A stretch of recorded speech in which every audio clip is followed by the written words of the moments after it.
Hello दोस्तों, नमस्कार। मेरा टारगेट रेलवे चैनल पे आप सभी का बहुत बहुत स्वागत है।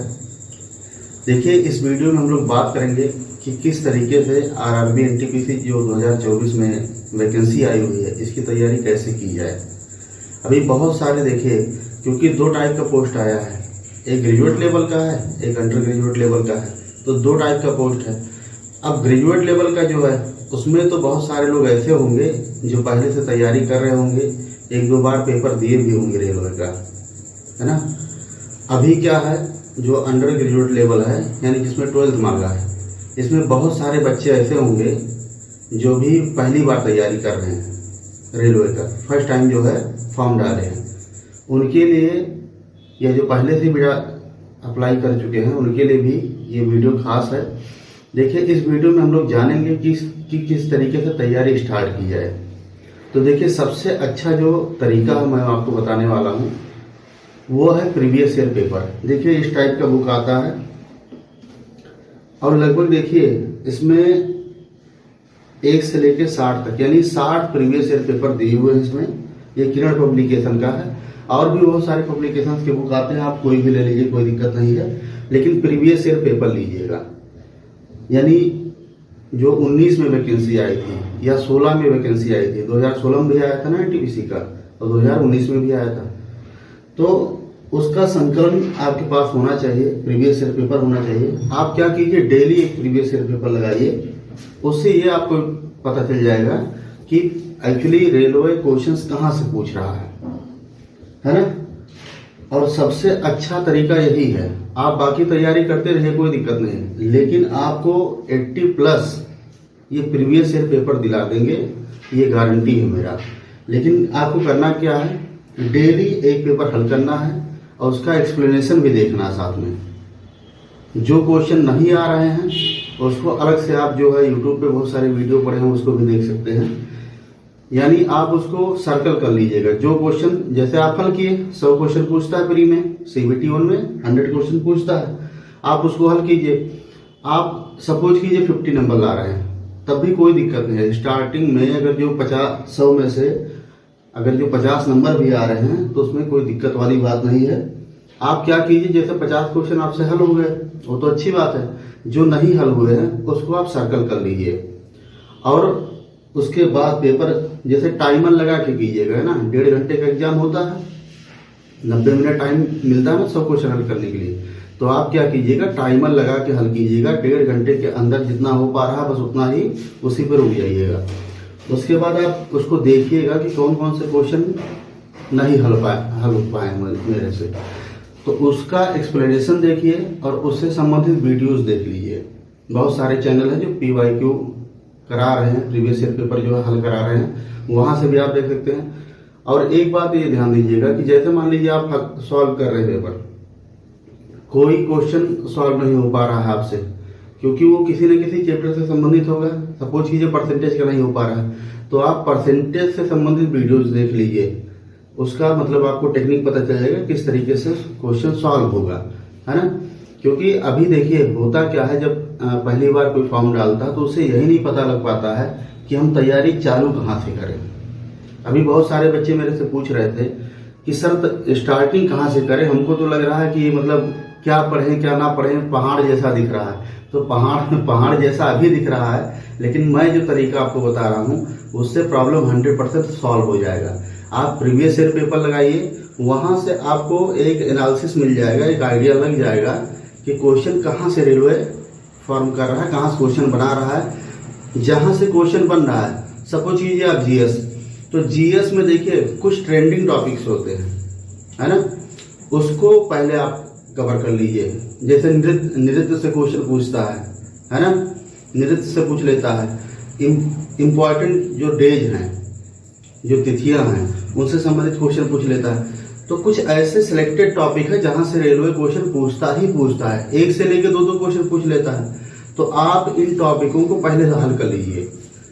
जब आप इसको कवर कर लेंगे तो आप देखेंगे कि स्टार्टिंग में जैसे मान लीजिए 50 क्वेश्चन सॉल्व हो रहे थे, जैसे जैसे समय बीतेगा, 1 महीना 2 महीने बीतेगा, तो आपको ये पता चलेगा कि आपके टॉपिक कवर करते चलेंगे, तो उससे ये रहेगा कि 60-70 तक आप पहुंच जाएंगे। और एग्जाम आते आते आप 80 प्लस का भी स्कोर कर लेंगे, उसमें कोई दिक्कत नहीं है। और 100% मैं तो देखिए, मैं 2016 में दिया था NTPC, उसमें मेरे CVT1 में 80 प्लस मार्क्स थे।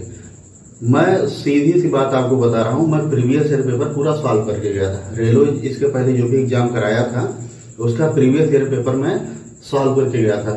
उसका मुझे बेनिफिट मिला कि मैं 80 प्लस स्कोर कर पाया। वही चीज़ें मैं आपको बता रहा हूँ जो मैं पहले अनुभव कर चुका हूँ, एक्सपीरियंस ले चुका हूँ, इस वजह से मैं आपको बता पा रहा हूँ। तो सीधी सी बात है, आप ऐसे पढ़ाई करेंगे तो गलत दिशा में भी जा सकते हैं। क्योंकि देखिए, एग्जाम क्लियर करने के लिए सबसे पहले तो ये जानना जरूरी होता है कि हमें क्या नहीं पढ़ना है। क्योंकि सिलेबस तो देखिए बहुत लंबा चौड़ा होता है, किसी भी एग्जाम का सिलेबस आप जानते होंगे बहुत लंबा चौड़ा होता है। तो आपको सब नहीं पढ़ना है, आपसे रेलवे क्या पूछ रहा है उस चीज को आपको पढ़ना है ना। और वो पता कहाँ चलेगा, वो प्रीवियस ईयर पेपर से ही पता चल पाएगा। अदरवाइज देखिए, आप उसका सिलेबस देखेंगे तो सिलेबस में क्या लिख दिया, हिस्ट्री, अब GS की बात कर लेते हैं, जैसे हिस्ट्री, पॉलिटी, इकोनॉमी, है ना, साइंस, तो इस तरीके से और भी बहुत सारी चीजें पूछता है। तो अगर जो आप वैसे किताब उठा के पढ़ना चालू कर देंगे तो आप कवर भी नहीं कर पाएंगे। लेकिन अगर जो आप प्रीवियस ईयर पेपर से स्टार्ट करेंगे तो आपको आइडिया लगता जाएगा कि हमें एक्चुअली में पढ़ना क्या है, हमें क्या पढ़ना है ये पता होना चाहिए ना। तो प्रीवियस ईयर पेपर ही बता पाएगा। और दूसरी बात देखिए, ये तो हो गया आपका, इसमें देखिए 1 से 60 पेपर दिए हुए, सेट दिया हुआ है। इसके अलावा भी इसका सेकंड पार्ट भी आता है, उसमें 61 से लेके कितना दिया है, 129, यानी लगभग 129 ये वो टोटल हो गए। इसके अलावा मेंस का भी आता है ना। ये देखिए, ये मेंस का भी प्रीवियस ईयर पेपर आता है। तो मैं तो यही कहूँगा कि अभी जो है स्टार्टिंग कीजिए, जो CVT1 है उससे स्टार्टिंग कीजिए। लेकिन जैसे जैसे आपका स्कोर अच्छा होता जाए, आप जब 70-80 में पहुंच जाइए तो आप क्या कीजिए, एग्जाम मान लीजिए 1 महीना बच रहा है, उसके पहले आप मेंस वाला सॉल्व कीजिए, है ना। क्योंकि देखिए, मेंस का यानी CVT2 का और CVT1 का जो पैटर्न है, तरीका एक ही है। उसमें क्या करता है कि टाइमिंग का इशू रहता है। अभी क्या CVT1 में क्या रहेगा, आपको 90 मिनट्स मिलेंगे 100 क्वेश्चंस के लिए, और वही 90 मिनट्स मिलेंगे आपको 120 क्वेश्चंस के लिए मेंस में, CVT2 में। तो जब आप CVT2 लेवल का प्रैक्टिस करके जाएंगे तो CVT1 आराम से आपका हो जाएगा, उसमें कोई दिक्कत वाली बात नहीं है ना।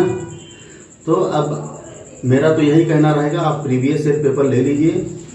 और इसके अलावा एक चीज़ और ध्यान दीजिएगा, प्रीवियस ईयर पेपर तो आप ले लिए, इसके अलावा इनका जो है मैथमेटिक्स का, रीजनिंग का, GS का, ये चैप्टर वाइज आता है ना, चैप्टर वाइज बुक्स आते हैं। उस बुक को भी आप ले लीजिए, क्योंकि चैप्टर वाइज ले लेंगे तो आपके लिए इजी ये हो जाएगा कि जिस चैप्टर में आपको दिक्कत हो रहा है तो उस चैप्टर से संबंधित आप वीडियो देख लीजिए यूट्यूब पे, या किसी टीचर से कंसल्ट कर लीजिए। उसके बाद क्या कीजिए, आप जिस भी चैप्टर में, सपोज कीजिए आपको वर्क एंड टाइम में दिक्कत हो रहा है, तो आप क्या कीजिए कि वो चैप्टर उठाइए और उसको स्टार्टिंग से लेवल 1 लेवल 2 करके दिया रहता है उसमें, यानी इजी टू इजी, मॉडरेट, उसके बाद टफ, है ना, 3 लेवल होते हैं। तो आप क्या कीजिए कि पहले इजी जो लेवल होता है उसको कवर कीजिए। तो आप जब उसको कवर करेंगे तो आपको बेसिक पता चल जाएगा उससे। तो आप धीरे धीरे मॉडरेट और उसके बाद जो है टफ लेवल के भी क्वेश्चन आराम से कर ले जाएंगे, उसमें कोई दिक्कत नहीं है। तो आप क्या करेंगे, PYQ और चैप्टर वाइज ये दोनों को साथ साथ लेके चलिएगा। बहुत आराम से आप 2 महीना 3 महीना करेंगे तो आपको यकीन आ जाएगा कि मैं आराम से 80 प्लस कर सकता हूँ। और देखिए, वैकेंसी इस बार थोड़ा कम है, पहले के तुलना में वैकेंसी इस बार थोड़ा कम है, तो कंपटीशन जाहिर सी बात है ज़्यादा रहेगा। लेकिन आपको टेंशन नहीं लेना, अगर जो आप 80 प्लस स्कोर कर ले जाएंगे तो कोई भी जोन हो, आप चाहे जिसको टफेस्ट जोन बोला जाता है कि बहुत ज़्यादा वहाँ मेरिट जाता है, 80 प्लस बहुत है, कोई दिक्कत नहीं। आप कहीं से भी फॉर्म डाले हो, 80 प्लस अगर जो आप स्कोर करते हैं तो आराम से हो जाएगा, उसमें कोई दिक्कत नहीं।